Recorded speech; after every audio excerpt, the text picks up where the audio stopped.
ចាជំរាបសួរបងប្អូនទាំងអស់គ្នានៅក្នុង YouTube នេះខ្ញុំខានធ្វើ YouTube យូរហើយបងប្អូនអើយព្រោះរវល់ហើយណាមួយដែលអត់សូវមាននេះបងប្អូនអត់សូវមានកម្លាំងចិត្តធ្វើដូច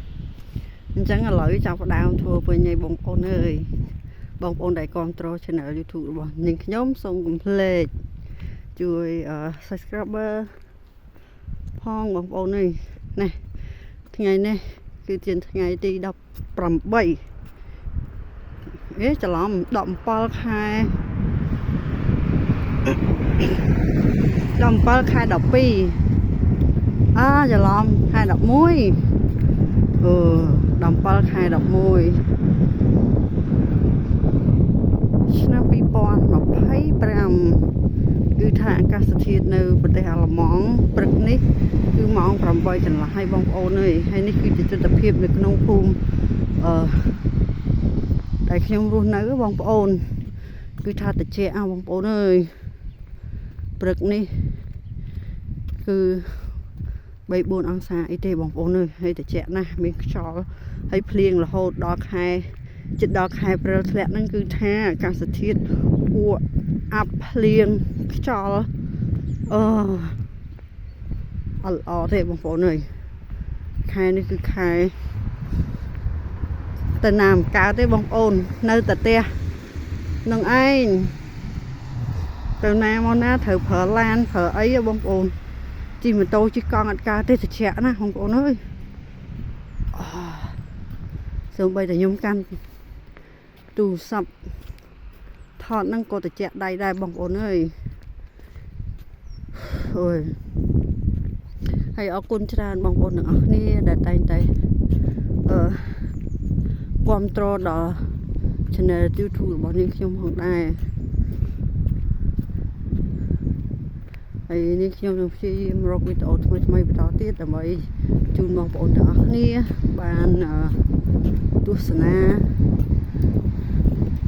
កន្លែងផ្សេងកន្លែងប្លែកកន្លែងផ្សេងល្អប្លែកផងដែរបងប្អូនហើយនឹងទេសភាពនិងជីវភាពប្រចាំថ្ងៃនៅក្នុងប្រទេសអាល្លឺម៉ង់នេះដែរអញ្ចឹងណាបងប្អូនអាជីស្អីផងបងប្អូនអើយពួកអីអាកាសធាតុចឹងទៅធ្វើឲ្យយើងផ្ដាសាយក្អកអីចឹងទៅហើយអាកាសធាតុយើងប្រែប្រួលចឹងណា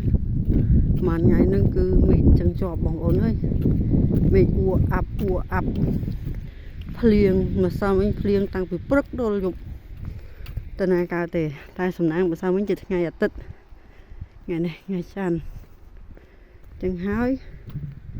យើងថ្ងៃច័ន្ទយើងត្រូវមានពេលរវល់ត្រូវទៅផ្សារឬទៅហាត់ប្រាណឬក៏យើងត្រូវទៅ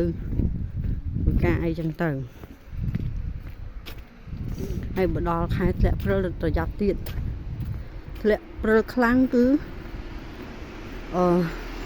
ឡានពេទ្យ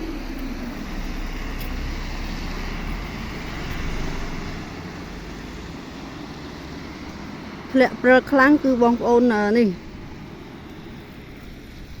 ធ្លាក់ព្រិលខ្លាំងគឺថាពិបាកដើរបងប្អូនពិបាកជិះឡានបើកឡានតើមាននេះតើមាន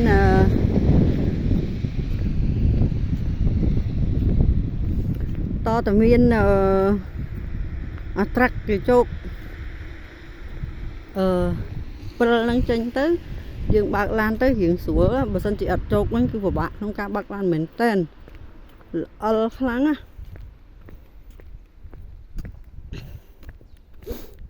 ហើយត្រជាក់ទៀតហើយជាពិសេសពិបាកឈូសឡានវាពេលធ្លាក់មកនៅលើឡានហ្នឹងឯងសព្រោះវាពិបាកគៀព្រិលទម្លាក់ចុះអញ្ចឹងទៅនិយាយទៅខែតកគឺពិបាកហ្មងតែធ្លាក់តិចអត់អីណាបងប្អូនតែដល់ធ្លាក់ខ្លាំងគឺអត់បានទេ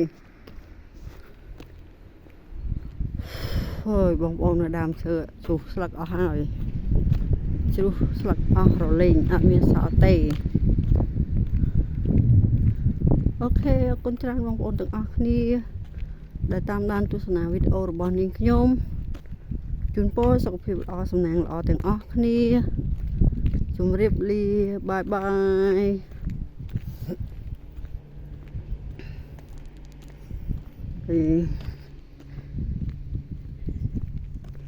អូខេបន្តនេះតិចនោះឈើ